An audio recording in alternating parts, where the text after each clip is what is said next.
Good evening. I'm Abby Phillip in New York. The U.S. military is now enforcing what could be its most dangerous phase in the war against Iran so far.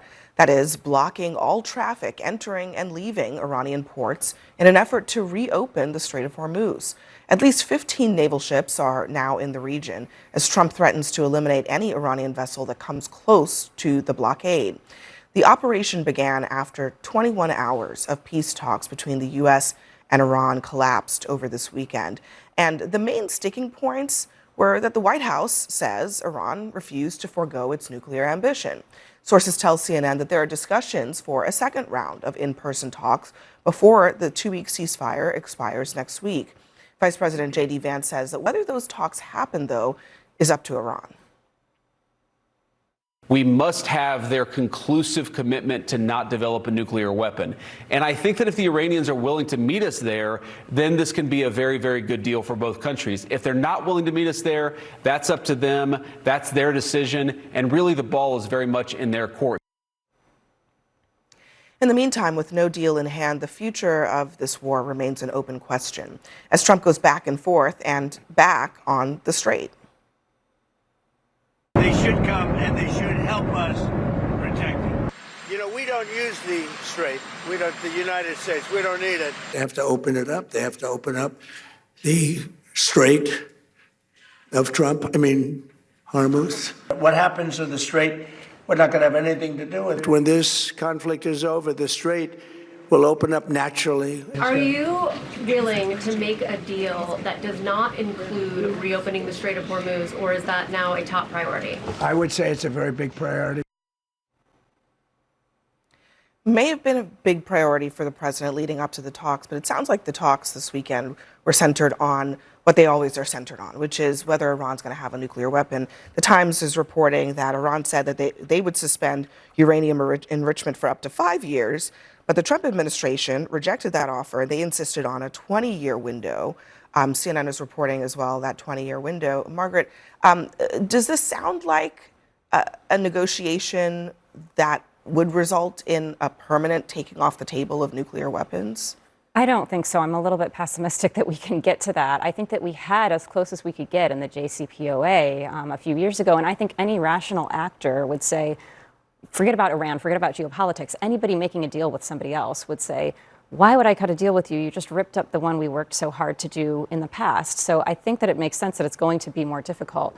I do want to say one point about the Strait of Hormuz. I think that's a little bit misguided to think that this is basically a bargaining chip, that Iran can now suddenly open the strait. I think that's actually totally impractical because we've learned that Iran has mined the strait illegally, by the way, and lost track of those mines, which means that it's basically impossible for them to reopen the strait. It's effectively self-blockaded.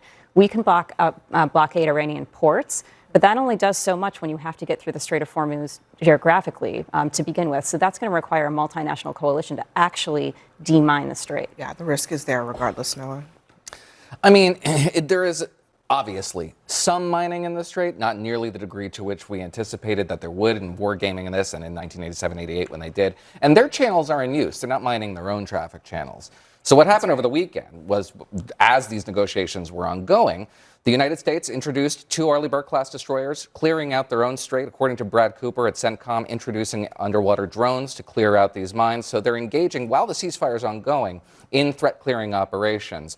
And then on top of that, this very medium risk but high reward blockade strategy, which is designed to cut off all revenue to the about $450 million that they generate on a daily basis from traffic in and out of Iran. And it's just Iranian ports. So the idea is they have about 13 days worth of oil that they can store, at which point they have to start cutting off their own oil generating plants and fields. And that is going to put a lot of financial pressure on this regime. At the start of the weekend, we were hearing that Donald Trump was ready to bug out, that he was done with this. He was looking for an off-ramp anyway. He was going to get it. He had to give away the store. And that's just not what happened. But I think it also kind of puts us on a collision course with whatever the first vessel is that we're going to blockade, right? Because it's going to be some third-party country, and then we're going to have a showdown. So I think that's a very risky possible elevation. 2 Chinese we've already interdicted. Yeah, so, right? I mean, I don't think we're going to be sinking Chinese ships. But the Chinese also responded and said very clearly today that this is Iranian Strait. This is their property. They control it. The other thing is the two vessels that you talked about, we did send them in, but this goes to the happenstance portion of this war that we're in, because these vessels that we sent in, they're not even built to do the work that we sent them to do. That's exactly right. So when you're talking about, yeah, we sent in two vessels, I mean, of course, to the audience, it sounds good. And then you flip the page and you say, look, they're not even built to do this type of work. They don't have that capacity. They don't have that capability. And it goes to the fact that a lot of people watching believe that this is a war of happenstance. This is a war of how Donald Trump feels the next day. And the next day, this was not gamed out. You talked about war games. This is just, I mean, this is a game of checkers to him, where the rest of the world is playing some type of 3D, 4D chess, because we actually are losing this war. The rest of the world's not playing at all. I mean, what are you talking about? They're playing 3D chess. The rest of the world, the rest of the world's not playing in this game, and 20% it's not a of the game, world, by the way. 20% of the world's oil. Yeah, but they're not comes involved.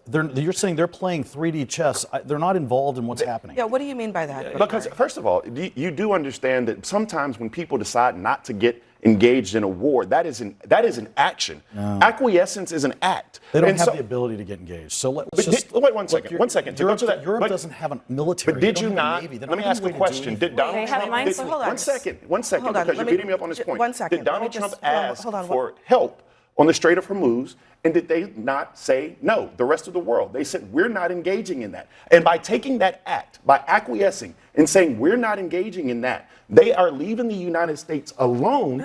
That by itself is an act. Okay, how? Yeah, I would just say this. Look, Iran is not a conventional negotiation adversary. We learned. Okay, they're just not. They have a martyrdom mindset. Okay, they've been doing terrorism around the world for 48 years. Right.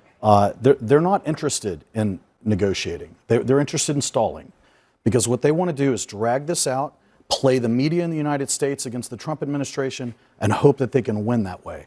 And that's what they want to do. Trump's not going to let them do it. This is going to have to be resolved much more quickly. He's not going to play these negotiations that go on weeks and weeks and weeks, just like he did in this time. He said, nope, day into it, we're done. I think that you're partly right about the Iranians feeling like time is on their side. But I think the question that I have is, what is the or else? You said that Trump is not going to allow them to drag out the negotiations. Well, we've already seen that despite the walking away and the drama of this weekend, they're still at the negotiating table with Iran. So the negotiations are kind of dragging out. But the or else is no more oil revenue. That's what's about to happen. What is the? What do you mean no more? They're going to shut down. They're going to shut down Iran's ability to get revenue. Wasn't the goal hold on 1 second. Yeah. I mean, I think that might be the case, but they might also have to shut down all the oil coming out of the Strait of Hormuz. And it's not just oil coming out of the Strait of Hormuz. It's fertilizer. It's helium. It's things that change the entire world economic order. Like, I think we have to be really serious. There's a reason that Bakari's making that the world is turning its back on us right now. That they're saying we need the help, and they're like, no, this is a problem you made on your own. China was very clear, saying this is a problem you made on your own. NATO leaders with like Keir Starmer coming out being like, we're not joining in your blockade because the U.S. can't make us manage their affairs. Canada's prime minister is like, you know what, we're not going to send 70 cents of every dollar for our defense to the U.S. anymore. This isn't making any sense. These choices that this administration is making doesn't make any sense, and they're causing a crisis in the whole world. You were talking about these ships that are in there. But this has been the policy of every Democrat that's run for years. I'm not talking about Democrats. No, I'm talking you about said what's that we've happening in created Iran this. right now, man. Wait, Listen, here's exactly, the thing. and we stopped them from getting a nuclear weapon. We're talking about these ships That and was how the they goal. don't have. Let me just finish. Let me just finish. No, they weren't. These They were ships. not Hold on a second. Let's just do this one at a time. Finish your These thought. ships do not have, you said, the capacity or the capability to do the job that they've been put in to do. I believe that when we sent in the people to do the Iran negotiation, they did not have the capacity or the capability to do the job that they were meant to do. We sent in 2 real estate brokers and our vice president to do the negotiation. Then they left after 21 hours. The last deal, correct me if I'm wrong, the one that we had with Obama, it was 18 months. They worked out the deal. Yes. So after 21 hours, J.D. Vance and Jared Kushner and Witkoff were like, well, peace out. We didn't get a deal. Hal, a quick response, and then Noah. Go ahead. You're again blaming the United States. That's what your entire. We started the war. We caused the problem. The strait was open. Was blaming the United Strait States. was open. Now it's closed. It's our fault. It's been the policy of every president that's run and won that we were not going to let Iran get a nuclear weapon. Correct. Okay. And Trump decided to stop them from getting a nuclear weapon. And now Trump everybody told is us up in arms on the Democrat June side. that he had gotten rid of all nuclear weapons. Trump, It's still on the hold White House a second. website. Trump says he doesn't want Iran to ever have a nuclear weapon. But what we have learned about the negotiations this weekend is that just like the JCPOA, it had a time horizon. So where does that leave us?